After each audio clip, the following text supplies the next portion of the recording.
Tēnā koutou katoa. First of all, the church is a passion project and not the sort of infrastructure you should be investing in. Come and see me sometime if you want to hear a bit more about that. As I will also be an outgoing member of Infrastructure New Zealand at the board meeting, I'd absolutely echo Pat's comments. Please get in and get involved. I've had a fantastic time, and I think that being associated with an organisation that puts on events like this, and as the Housing Minister talk about the policy, entrepreneurship and leadership provided by this organisation is a fantastic place to be. So please put your name forward. Some personal reflections. We've moved on at Infrastructure New Zealand. Normally we are the ones going, let's have some ambition. We've got a lot of ambition, and we've seen that from the ministers. It is fantastic to see. What we're now talking about is how and when. What a fantastic movement, right? So we're not going to die wondering. Kim Campbell, I thought, had a great call out yesterday as well, that leadership is an act, it means doing things. In New Zealand, we do tend to sit back and wait for the government to do, but you're all leaders, as I am here, and I would encourage you to act so that we can move forward. Today, our world is characterised by complexity, by interconnectedness and enormous change. The best book I read this year was one called Exponential Organisations by Salim Ismail. The key message that they put out, and what I want to talk about, is massive transformational purpose. You move a bit beyond vision when you talk about massive transformational purpose. So that is exponentially changing the world that you and we and our children are going to live in. Large legacy organisations, and I would include my own, I would include the government, anyone that has legacy assets that has been around for a long time, it faces the opportunities and also the risks of changing to meet a world that's moving at rapid pace. So visionary leadership is what I want to talk to you about today. And so I'll just start with New Zealand's newest piece of infrastructure. This, if you didn't already know, stretching the infrastructure definition just a little, is the fabulous piece of work done by Peter Beck, New Zealand's rocket man. So space, if you didn't know it, is a $320 billion industry that one guy with a crazy vision, a massive transformational purpose, and what Sarah Anderson just talked about as hashtag change the world, has created something that didn't exist before. I don't know if you know that we have the 7th space agency in the world, little old New Zealand, blasting off from the Mahia Peninsula. I've been on 4 out of the last 9 Infrastructure New Zealand delegations. That's been a massive privilege. And so I've had a little insight into some of the lessons that we see internationally. Stephen Selwood is relentless in pushing that through. But we over-rely on the New Zealand government. And there are many different ways to change the infrastructure sector. Some talk about localism. Hamish had a fantastic, passionate debate on this before lunch, if you're around to see that. But I think that one of the issues that we have here is that we are concentrating even more our focus with central government. That is a fantastic way for them in the short term to get more progress, but it also means that we focus that risk with government. As a large legacy organisation with voters, that is not the best place in the world, I think, to change and change rapidly. 2015 National Infrastructure Plan talked about ageing assets, inequality, the rise of the cities and the decline of the provinces, climate change, ageing population, and massive increase in service expectations from technology that makes us want to connect everything at the click of a button. And our government and our organisations can't do that alone. So we talk a lot about partnerships. So if we have a little look, I just want to talk to you about simplifying this down. This is a Stephen Selwoodism, and it's something we've seen internationally. With apologies to John Key, I've bastardised our flag and added a star. So, and I need help with marketing because the infrastructure pentagon isn't particularly catchy, but there are 5 things that we must have for world-class infrastructure. The vision of Infrastructure New Zealand is that New Zealand needs and demands world-class infrastructure. You cannot get it without all 5 items on this flag. Visionary leadership and governance, funding, laws and regulations, a very long-term plan, and sufficient expertise in procurement and delivery. If you take out any one of those stars, the whole thing falls over. I think we've had a fascinating couple of days, and we've gone on from hui to perhaps dui, which will be a bit of a segue, I hope. But if we just drew a line between 3, 4, and 5, we've had some fascinating debates about infrastructure bodies and whether the laws and regulations, the long-term plan, the procurement and delivery could be taken care of so that we don't have a lottery for us looking for long-term certainty in what the next best project is for New Zealand. I will say that this is challenging politically. If you are a politician, does this take away your ability to control? I would argue that it provides an evidence base.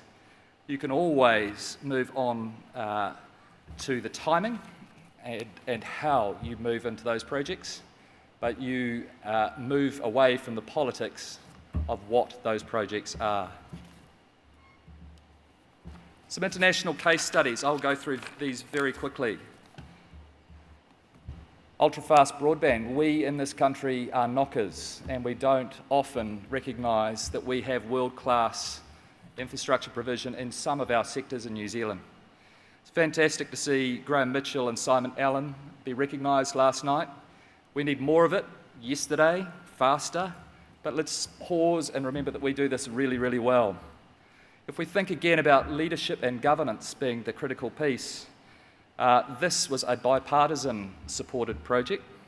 It was superbly led, it had early private sector involvement, and if you were around for the value capture discussion and the focus of this conference, massive outperforming value from taking risk.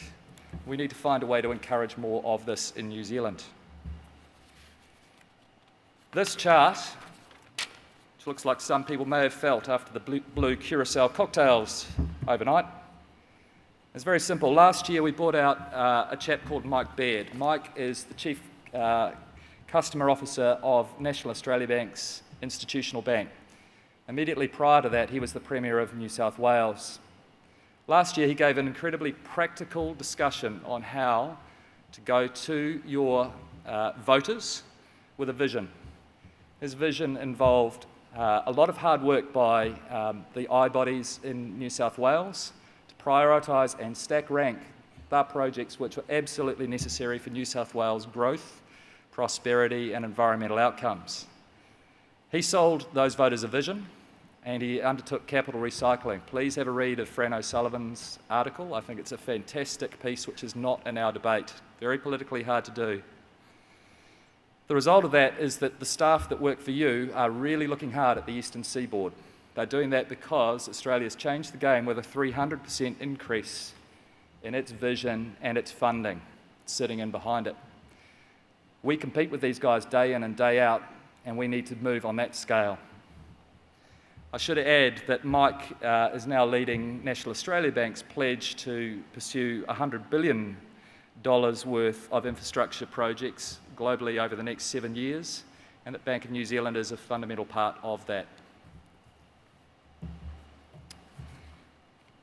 I don't think it gets much bigger than this particular initiative, and next year's delegates, both to China, are going to get the privilege of seeing a massive, massive, massive initiative superbly led by the Premier and fully endorsed by the People's Congress.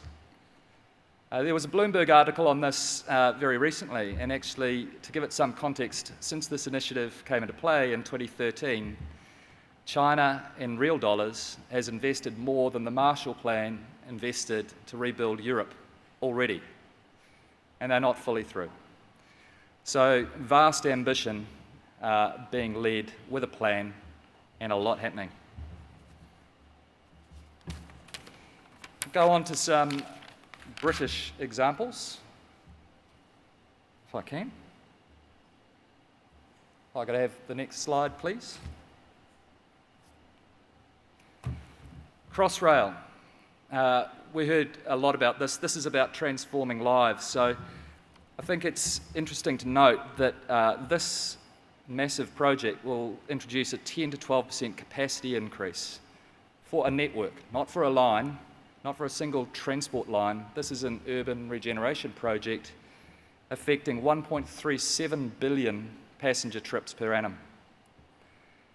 This project was stuck and was on the agenda for many, many, many years, and the Elizabeth line, as it will be called, needed leadership. That came from London first. That was the business community, and there's, I'm sure, lots of war stories behind that. But they came up with just under a third of the funding needed to get this up and going. They paid $4.5 billion for the value that that's provided to homes, businesses, and the community. This is a mega project, I'll point out. I think my lesson is about leadership, whether it's micro or macro project. Have the next slide, please. It's as old as the Romans, but sport and circuses keep the people pretty bloody happy. Occasionally you have to wonder what it's going to take for a crisis to come along and galvanise people. But this project certainly did. This is an $8.9 billion project. Again, a transformation.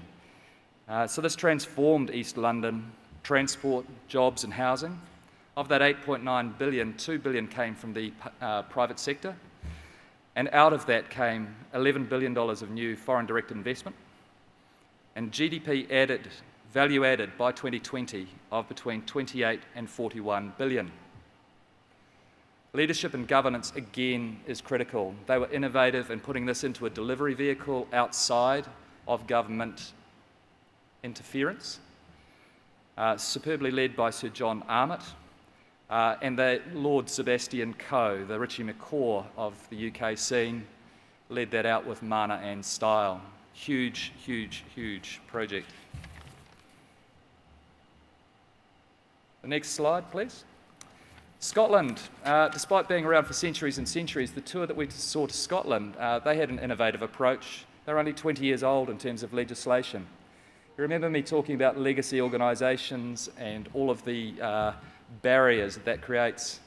They have a purpose. It's interesting, I searched for the New Zealand government's purpose without being too political. We don't have one. We have many purposes for many different departments. We don't have an overarching purpose for why our government exists.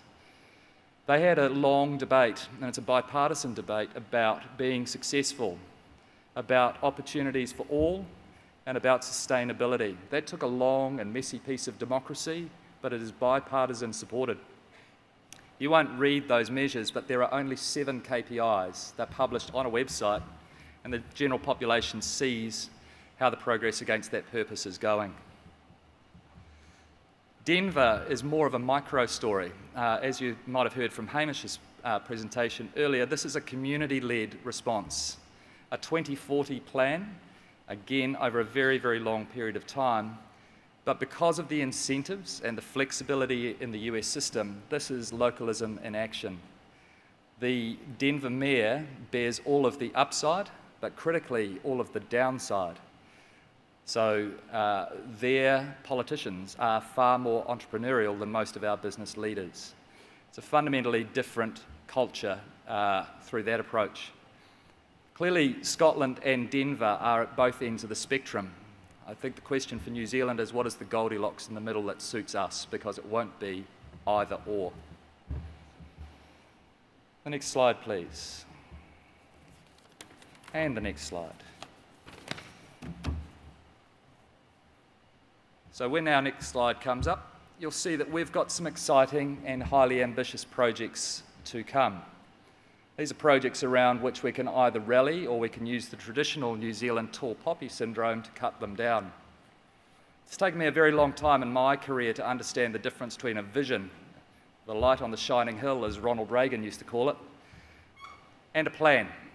And we tend to go to the plan and the detail and knock down the vision. I think we always at Infrastructure New Zealand are trying to push for vision to go higher.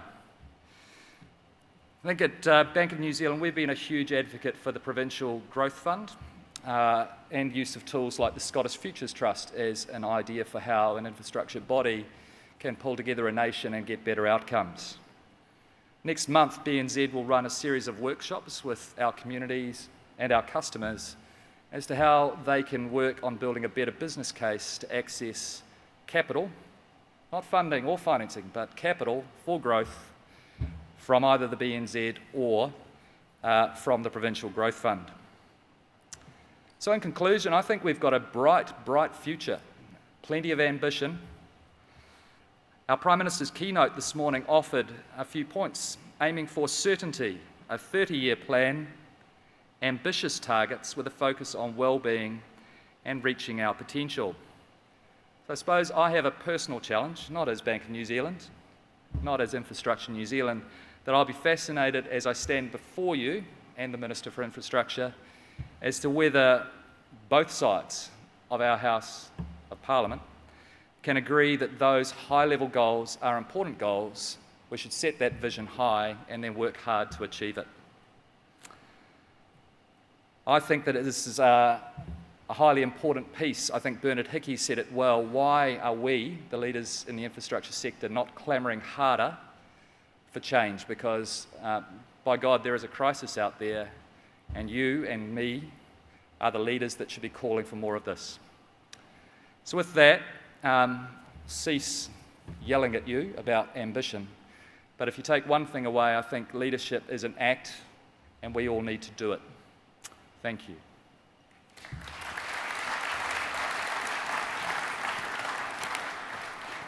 Now, what I'm hoping is that at the back of the room, we'll have the Honourable Shane Jones, our Minister for Infrastructure, for Forestry and for Regional Economic Development, ready to come in. And he's in high-vis, which is helpful for spotting him.